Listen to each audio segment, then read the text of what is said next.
जो सबसे बड़ा मुद्दा यहाँ है कि 78 साल हुए लगभग उसके ऊपर देश को आज़ादी मिले, लेकिन किसी भी पार्टी ने 56% बैकवर्ड को कभी यहाँ कैंडिडेट नहीं बनाया।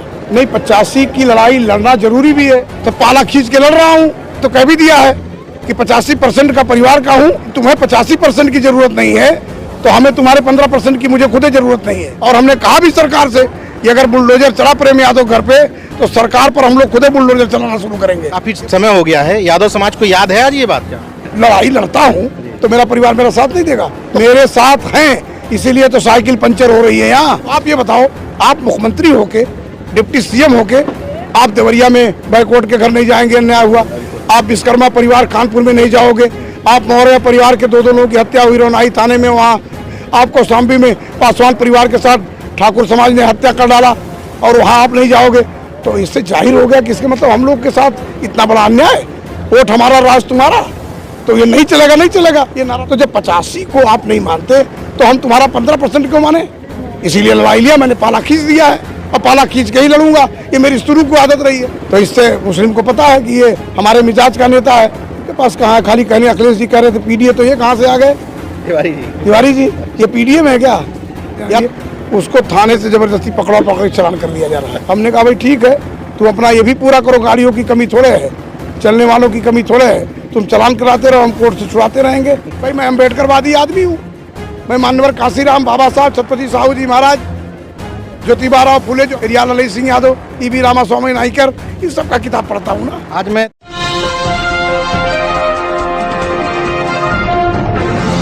साथियों नमस्कार, मैं हूं नीरज पटेल और आप देख रहे हैं नेशनल जनमत। चुनावी यात्रा के क्रम में बौद्ध नगरी सिद्धार्थनगर जिले की डुमरियागंज लोकसभा के एक गांव में हूं।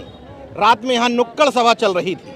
चौधरी अमर सिंह जी जब से आज़ाद समाज पार्टी से प्रत्याशी बने हैं, तब से यहां तमाम लोगों का समीकरण गड़बड़ा दिया आपने।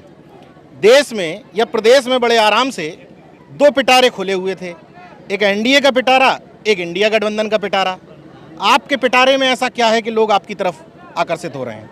देखिए, जनपद सिद्धार्थनगर में डुमरियागंज लोकसभा में, चूँकि मैं यहीं का स्थायी निवासी हूँ, जनपद का रहने वाला हूँ, एमएलए भी रहा, लगातार लगभग 2 वर्षों से विपक्ष में आने के बाद मैंने पूरे जनपद में दौरा किया और इस बात को लेकर के किया कि पार्लियामेंट हम भी अगर पार्टी लड़ाएगी तो लड़ेंगे।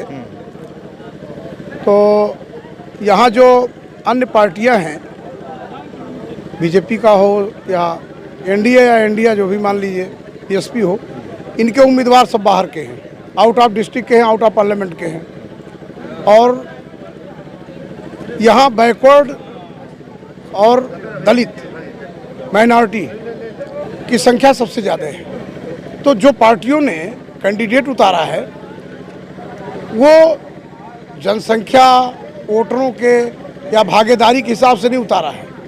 जनपद के तमाम लोग थे भी टिकटार्थी, लेकिन इन पार्टियों ने, इंडिया और एनडीए के लोगों ने बाहर के लोगों से लाके उतार दिया।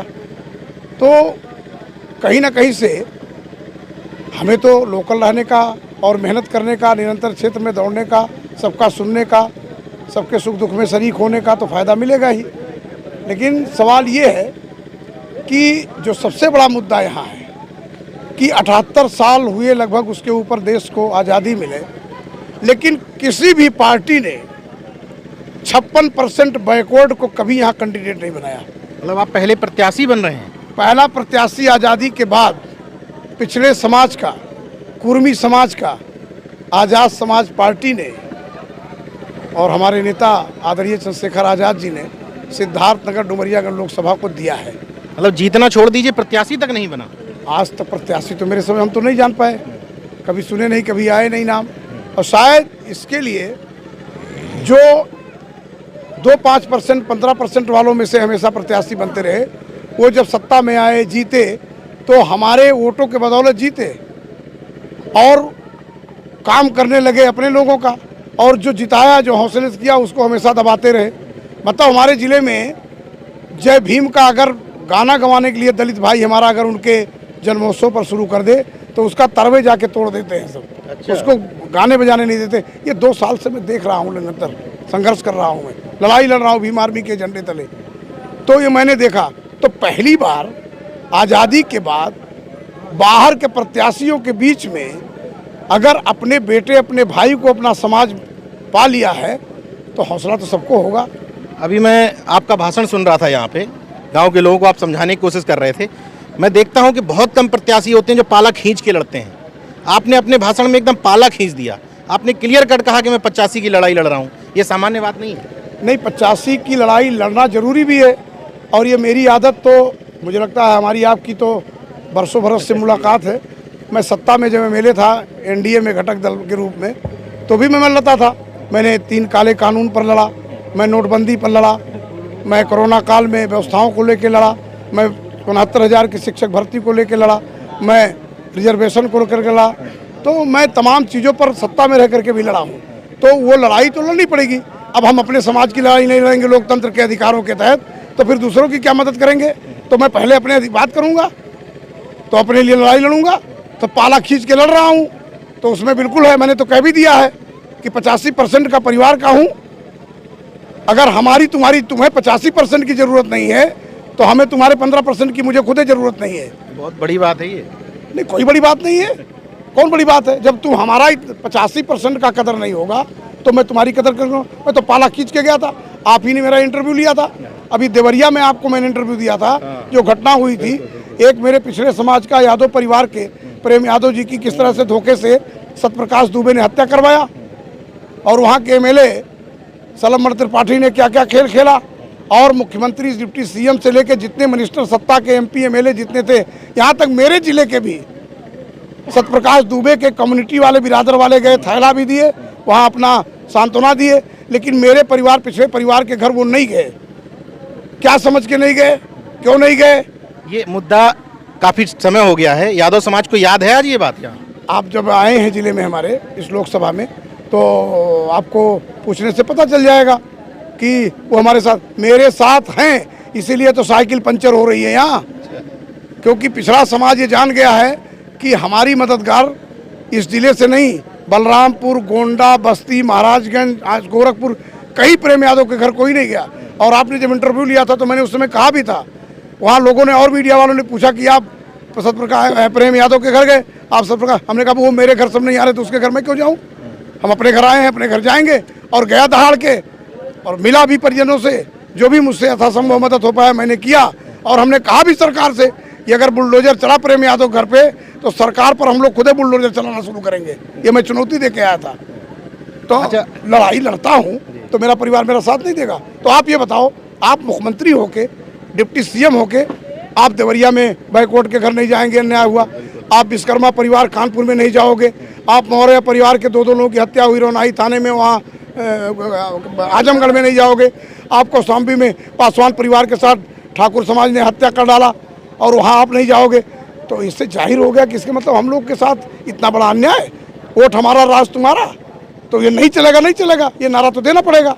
तो जब 85 को आप नहीं मानते तो हम तुम्हारा 15% क्यों माने? इसीलिए लड़ाई लिया मैंने, पाला खींच दिया है और पाला खींच के ही लड़ूंगा। ये मेरी शुरू की आदत रही है।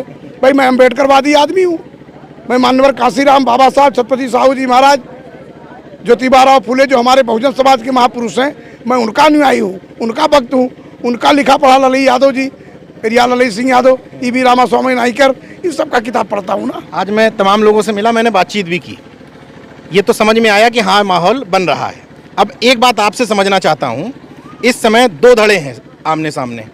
जो नाराज़ धड़ा है वो कह रहा है कि बिना मांगे इंडिया गठबंधन को वोट मिल जा रहा है। अब जिसकी नाराज़गी BJP से है, कुछ वजह मुझे बता दीजिए यहाँ की जनता को बताने के लिए कि वो नाराज़ वोट आपके साथ क्यों आएगा, इंडिया गठबंधन के साथ क्यों नहीं जाएगा। एक कहावत कहते हैं देहात में, एक तो करैला दूजे चढ़े नीम के डारे। मैंने एक तरफ तो कुआं है, एक तरफ तो खाई है। वो सपा वाला का बाहर से आने से जो नाराज़गी है, तो उसमें जो हमारा पिछड़ा समाज है, जो विधानसभा में भी नहीं अपना सम्मान पाया सपा में और लोकसभा में भी नहीं पाया, तो इसीलिए वो अपने भाई के बेटे के पास आ गया। और इधर इनके जो 3 बार के सांसद रहे, बस्ती से चल के आए हैं, इनके टिकट पाते ही तो जनता में तो ऐसे भी नाराज़गी है। उनके पार्टी में जितने लोग हैं वो हमारे तरफ कह रहे हैं कि वही जिले का है तो उसी को दो। तो हमारे ये दोनों का लाभ एंटी इनकम्बेंसी अमर सिंह को मिल रहा है।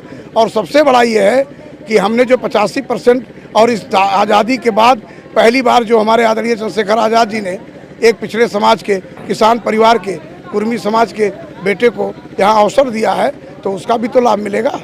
लोकतंत्र में तो हमारा भी अधिकार है। हमारे लोगों की बैकवर्डों की संख्या है यहाँ, लगभग हमें 8 लाख हमारे वोटर हैं, 3 लाख हमारे दलित हैं, 4.5 लाख मुस्लिम हैं।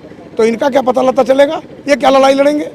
तो हमको लड़ाई अपने लोगों की लड़नी पड़ेगी। मुस्लिम दलित वोट आपको दे रहा है? अगर हम इन सबके हक की लड़ाई लड़े हैं सत्ता में रह करके, तो ज़रूर मिलेगा। क्योंकि मुस्लिम हमको इसलिए देगा कि जब मैं सत्ता में था तो जो चौथी बार भाजपा से लड़ रहे हैं निवर्तमान सांसद, इनका 19 में मैंने पूरा खड़ा विरोध किया था। और यहाँ के सपा बसपा के 19 के चुनाव में एक आफ्ताब आलम लड़े थे, मैंने उनकी मदद की थी। तो इससे मुस्लिम को पता है कि ये हमारे मिजाज का नेता है, ये सेकुलरिज्म विचारधारा वाला है।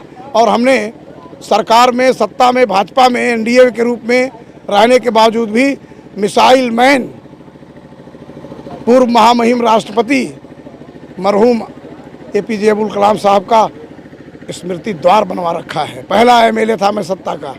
तो सब दिखाई दे रहा है अल्पसंख्यक समाज को। उनके घर खाता हूँ, उनके साथ बैठता हूँ, उनके मिट्टी मंजिल में, तो उनको विश्वास है ना कौन है। अब वो जो कैंडिडेट सपा वाला आया है, तो वो ये अल्पसंख्यक जान रहा है जो यहाँ बहुसंख्यक में है कि अगर मेरे घर की सेवई होगी, अगर मैं ले जाऊँगा तो कुछ चम्मच नहीं खाएंगे वो। तो मेरे घर की सेवई नहीं खाएंगे वो, तो इनको वोट देने से क्या फ़ायदा है? तो वो उसका फ़ायदा तो मिलेगा। थोड़ा समय की इंतजारी करिए। सामने जो दोनों कैंडिडेट हैं, एक तो बाहरी का मुद्दा है, क्या इसका फ़ायदा होता दिख रहा है आपको कि दोनों सवर्ण समाज से आते हैं? उसका बहुत बड़ा फायदा। क्या बैकवर्ड कहने के लिए है ना, क्या बैकवर्ड होने का अभी वो समझते हैं क्या कि अभी बैकवर्ड? तो बैकवर्ड तो हमारा अधिकार है, हमें तो सरकार से, संविधान से मिला। एक मैंने आपका पर्चा देखा, उसमें आपने लिखवाया असली PDA, ये क्या चक्कर है? असली PDA का मतलब ये है कि मैं पिछड़ा, दलित, अल्पसंख्यक, यही तो मेरा 85% हुआ। PDA भी छीन लिया आपने? तो PDA उनके पास कहाँ है? खाली कहने अखिलेश जी कह रहे थे PDA, तो ये कहाँ से आ गए? तिवारी जी ये PDA में है क्या? या तो उनके लिए PDA होगा कि पिछड़ा, दलित, अपर कास्ट, ये का मतलब उसका वो बनाए हो अपना वो। और हमारा PDA तो पिछड़ा, दलित, अल्पसंख्यक है, तो उसका फायदा तो क्या है? तो लग रहा है आपको गेम बन गया आपका? नहीं, हार जीत का तो मैं फैसला कर नहीं सकता।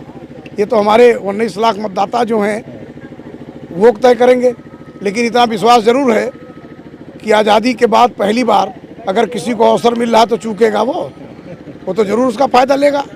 और वो गलतफहमी में है, उनकी ज़मीनें खिसक गई हैं, उनकी हालत ख़राब है। आप देख रहे हैं, इस समय नहीं आए थे आप भाई साहब, इस समय हमारी जो मतलब गवर्नमेंट ने हमें प्रचार प्रसार के लिए पास बनाया है, हमें लाइसेंस दिया है गाड़ी चलने के लिए, गाने बजाने के लिए, उसको थाने से ज़बरदस्ती पकड़ चालान कर दिया जा रहा है। अच्छा, मतलब शुरू हो गया खेल? लोटन में पकड़ लिया गया, सदर थाने में पकड़ा, भवानी के कागज़ ड्राइवर दिखा रहा है, गाड़ी पे लगा हुआ है। और जो चुनाव आयोग के निर्देश हैं उसके मुताबिक भी है। अगर कहीं से कोई स्टिकर लगा है, जबकि स्टिकर तो हमारे खर्चे से छप रहा है, तो कहने नहीं एक झंडा लगा, स्टिकर क्यों है? और मैं यहीं अपने आंखों से देख रहा हूँ कि सत्ता वाले 4-4, 5-5 माई को 55 साउंड बजा रहे हैं, उनको ना कोई पूछ रहा ना। अब वो जान चुके हैं कि अब हम कहाँ खिसक के जा रहे हैं। तो अब वो पुलिस का, हमने कहा भाई ठीक है, तुम अपना ये भी पूरा करो, गाड़ियों की कमी थोड़े है, चलने वालों की कमी थोड़े है, तुम चालान कराते रहो, हम कोर्ट से छुड़ाते रहेंगे।